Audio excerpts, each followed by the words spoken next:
आज मैं ब्रह्मलीन श्रीमंत हीरामन हरिशंकर गिरी जी महाराज की पुण्य बरसी पर नेपाल आया हूँ और मैं सभी हिंदू भाइयों से, सभी सनातन धर्मावलंबियों से एक धर्म के बारे में चर्चा कर रहा हूँ।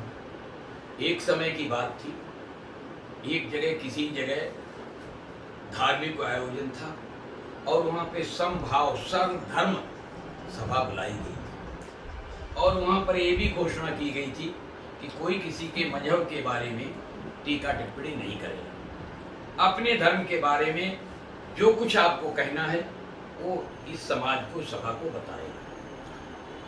सब धर्मों ने अपने अपने बारे में बात की। 5 मिनट का मैं जूना अखाड़े के अंतर्राष्ट्रीय अध्यक्ष श्रीमंत प्रेमगिरी जी, मेरा भी समय आया 5 मिनट बोलने का, तो मैंने ये बताया सभी को कि सारे धर्मों के बारे में आप लोगों ने सुना और सभी धर्मावलंबियों ने अपने धर्म के बारे में एक उत्पत्ति का समय और तिथि बताई कि हमारा धर्म कब प्रकट हुआ। चाहे वो कोई धर्म हो, सबका प्रकट होने का समय है। लेकिन जब मैं सनातन धर्म के बारे में कहा तो मैंने कहा मैंने बहुत धर्मशास्त्र पढ़े। हमने हिंदू धर्म, सनातन धर्म के अनेकों ग्रंथों का अध्ययन किया, चाहे वो वेद हो, चाहे रामायण हो, चाहे भागवत हो, चाहे गीता हो, चाहे 18 पुराण हो, चाहे 6 शास्त्र हो।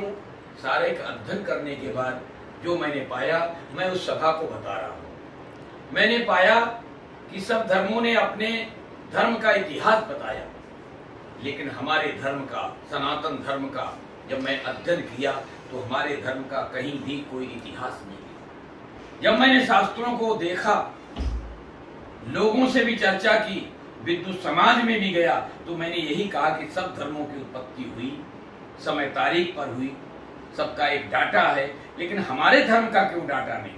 तो मनीषियों ने, विद्वानों ने, ऋषियों ने, महर्षियों ने, बड़े बड़े वेदांत वेदोक्तों ने बताया कि जिस तरह से जब इस सृष्टि का निर्माण हुआ, जब सूर्य चंद्र प्रकट हुए, जिस समय धरती प्रकट हुई, ये सनातन धर्म उसी समय से प्रकट हुआ।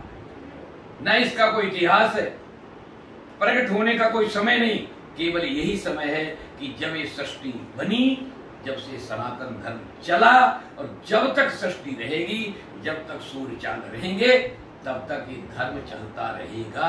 इसका कोई उत्पत्ति का इतिहास नहीं। इसलिए मैं सभी अपने हिंदू सनातन भाइयों से आग्रह करता हूं कि जो हमारा धर्म है वो अनादिकाल से चल रहा है और अनादिकाल तक चलता रहेगा। इस धर्म पर बाकी लोग कहते धर्म है, लेकिन हमारे शास्त्र तो कहते हैं धर्म मात्र एक सनातन धर्म है।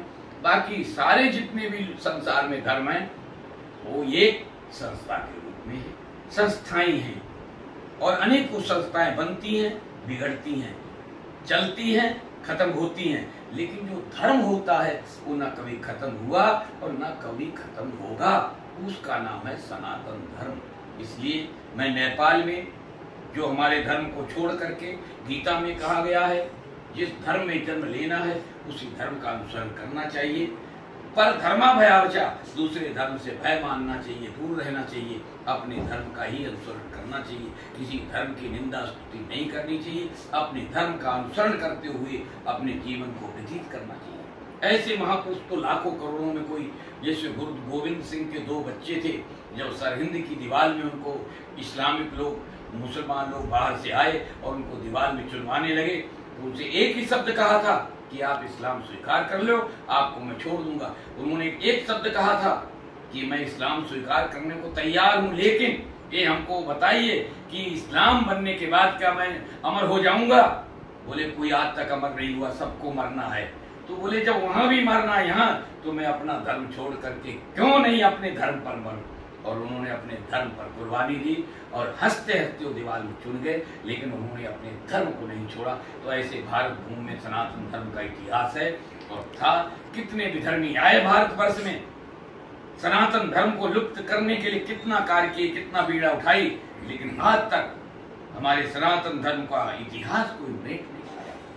ये ऐसा धर्म है, आदि अनाज से आया है और आदि अनाज से चलेगा। इसलिए हम अपने हिंदू धर्म सनातन धर्मी भाइयों को प्रार्थना कर रहा हूं कि आप इस धर्म के बारे में पहले समझिए, ये धर्म क्या है। जो विश्व गुरु जिसको कहा गया वो हमारे आज जगत गुरु शंकराचार्य जी, बड़े बड़े ऋषि मुनि यहाँ प्रकट हुए, जिनको ये भारत भूमि ऋषि मुनियों की भूमि कही गई। तो आप लोग इसका प्रचार प्रसार करें, आगे बढ़ें। जो हमारे धर्म से वंचित हो रहा उसको अपने धर्म में पुनः आकर के जो व्यवस्था है उनको दी जाए, यही मेरी शुभकामना है।